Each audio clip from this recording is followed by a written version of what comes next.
mahasiswanya menggali gitu ya, menggali secara independen, mandiri, dan nanti kita ada sesi diskusinya juga gitu. Kira-kira seperti itu. Jadi eksplorasi konsepnya bukan kita yang menyuapi, ya. Dan mengapa sih harus ada eksplorasi konsep?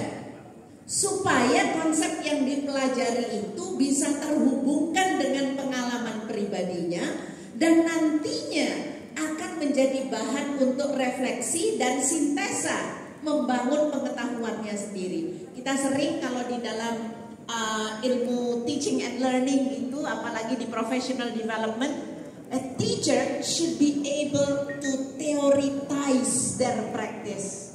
Nah, di dalam proses ini nanti diharapkan para calon guru itu akan mampu theorizing what they practice, karena knowledge-nya, konsepnya dieksplorasi dan dihubungkan dengan pengalamannya sendiri. Dilanjutkan R-nya. R-nya apa Ibu Bapak? Ruang kolaborasi. Ya, namanya ada kolaborasi, dan di situ setelah menggali konsep, kemudian berkolaborasi dengan temannya, berdiskusi, dan tentu masih tetap harus ada pertanyaan-pertanyaan pemantik juga. Ya, ya. Dan di sini terjadi proses asimilasi, karena ketika orang berhubungan dengan teks, baik yang dibaca maupun yang disimak, membangun interpretasi, bukan? They all interpret, membuat interpretasinya sendiri-sendiri di ruang kolaborasi, di ruang eksplorasi. Nah, setelah itu kolaborasi untuk berbagi, sehingga kalau ada konsep yang melenceng bisa terdeteksi lebih awal, tidak ujung-ujung di belakang kemudian salah konsepsi. Nah, inilah sebabnya di PPG model transformasi ini kita ingin bukan hanya transformasi di materi dan administrasi, tetapi juga di delivery, karena delivery ini menentukan. Nah, sesudah R apa Bu Ika? Demonstrasi, ya. Ya dong. Nah, sesudah menyamakan konsep, mereka mendemokan. Ya, sedikit Bu tentang ujuk-ujuk gitu ya. Nah, kadang-kadang saya ini ya, ketika belum bertransformasi, belum dikebukin di proses ini, suka senang banget loncat ngajak mahasiswa buat mendemonstrasikan. Kayak udah suruh baca demonstrasi presentasi, tanpa memikirkan ada tahapan-tahapan tadi ya, kayak apa tadi sebelum ini ruang kolaborasi, kemudian kita ngecek konsepnya udah betul atau belum gitu ya, dan bisa berdiskusi di situ, kemudian mendemonstrasikan. Jadi yang saya suka di sini adalah demonstrasi kontekstual itu mahasiswanya diajak untuk menunjuk performance ya, unjuk kerja, hasil pemahaman diri seperti apa, bisa dalam berbagai macam produk. Tapi itu juga sebelumnya udah ada proses scaffolding dulu gitu ya. Jadi punya bekal ya? Iya, nggak punya bekal.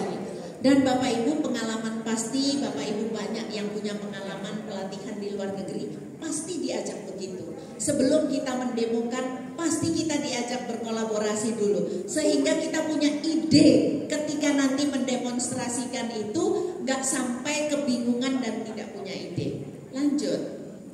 Di berikutnya adalah elaborasi pemahaman. Nah, di sini setelah ada demonstrasi itu bisa ada diskusi yang lebih mendalam lagi. Jadi yang masih penasaran, masih bertanya, dan mungkin beberapa mahasiswa bisa menunjukkan hasil kerjanya dengan cara yang berbeda, dan itu juga memantik pertanyaan-pertanyaan lain, dan saya rasa ini akan jadi ruang yang menarik untuk bisa saling mengecek, mengkonfirmasi, extend their knowledge about certain topics juga. Yes. Jadi proses argumennya itu tadi di ruang kolaborasi. Jadi kalau ada yang pemahamannya berbeda, itu selesai di ruang kolaborasi. Sesudah ruang kolaborasi, nah kemudian demonstrasi, nah baru setelah itu eksplorasi pemahaman. Ini elaborasi kok eksplorasi. Ya udah habis ini saya buat. Elaborasi pemahaman. Langsung elaborasi. Jadi extending. Nah, di elaborasi pemahaman ini jika ada yang punya knowledge yang lain bisa digabungkan di sana. Ya. Yang Kanya apa ya? Iya. Koneksi antar materi. Ya, kadang kalau udah ada satu materi itu kayaknya kesannya kayak nggak ada hubungannya sama yang lain. Nah, ini di sini adalah area kita untuk mengeksplorasi lagi koneksi dari materi yang dibahas saat itu bisa dengan materi lain dalam mata kuliah itu, atau bisa dengan mata kuliah yang lain, atau dengan pengalaman ketika mereka sebagai pelajar ataupun ketika di sekolah gitu. Jadi bisa dikaitkan dengan konteks-konteks yang lain. Iya, atau mungkin konsep yang dikenalkan di PPG ada kaitannya ketika mereka kuliah di S1. Nah, di sini tempatnya mereka membawa teori yang dibawa dari S1. Nah, dikoneksikan. Oh, ternyata teori yang waktu itu tuh ada di sini. Nah, itu ada di sini. Nah, sesudah proses tersebut diharapkan mahasiswa menguasai satu konsep dengan makin utuh karena mempunyai pemahaman yang relatif sama dan menyeluruh. Nah, setelah koneksi antar materi, Aksi nyata. aksi nyata. Nah, silakan. Ya, ini balik lagi ke refleksi ya. Jadi di aksi nyata itu bisa merefleksikan apa yang sudah dipelajari, dan mahasiswanya juga bisa melihat apakah dirinya sudah mencapai target pembelajaran yang diharapkan. Kemudian kalau sudah, maka apa tindak lanjutnya? Kalau belum, apa yang harus dilakukan untuk mencapai target tersebut? Ya, Bapak dan Ibu, ini adalah alur untuk professional development, untuk training. Jangan dikaitkan dengan untuk guru mengajar, karena tidak serta-merta ini tepat untuk proses belajar mengajar dengan siswa. Ya, jangan kepleset ya. Ini adalah alur untuk pelatihan, untuk professional development. Jadi jangan kepleset untuk menyampaikan ini bisa disampaikan buat murid, no, ya, karena beda konteks kalau dengan anak-anak. Nah, itulah sebabnya Bapak Ibu sekarang itu diajak praktek oleh teman-teman pengembang, diajak praktek supaya nanti ketika melakukan sudah pernah melakukan. Kan katanya begini kan, jangan menyuruh orang lain kalau kita belum pernah melakukan. Jangan berbicara sesuatu yang kita belum mendengarkan. Jadi inilah sebabnya Bapak Ibu diajak berproses mengikuti alur Merdeka. Dan satu lagi tentang refleksi juga, kemarin kita udah menggunakan 6 thinking hats Ibu Bapak.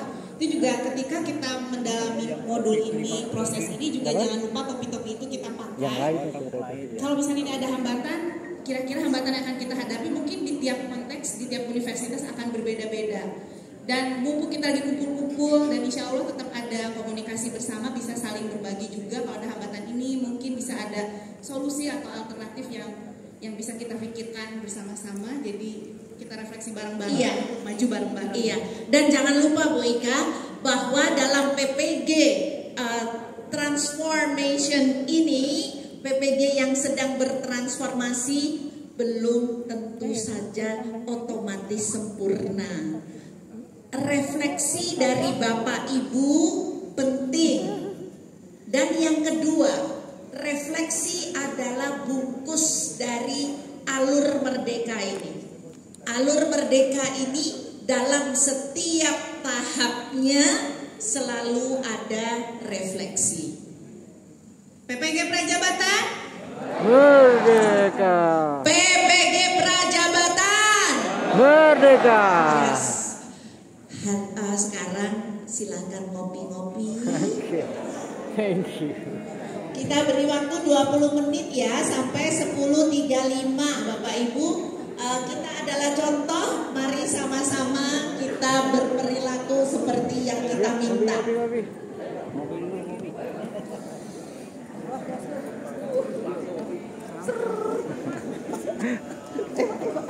Ngopi-ngopi.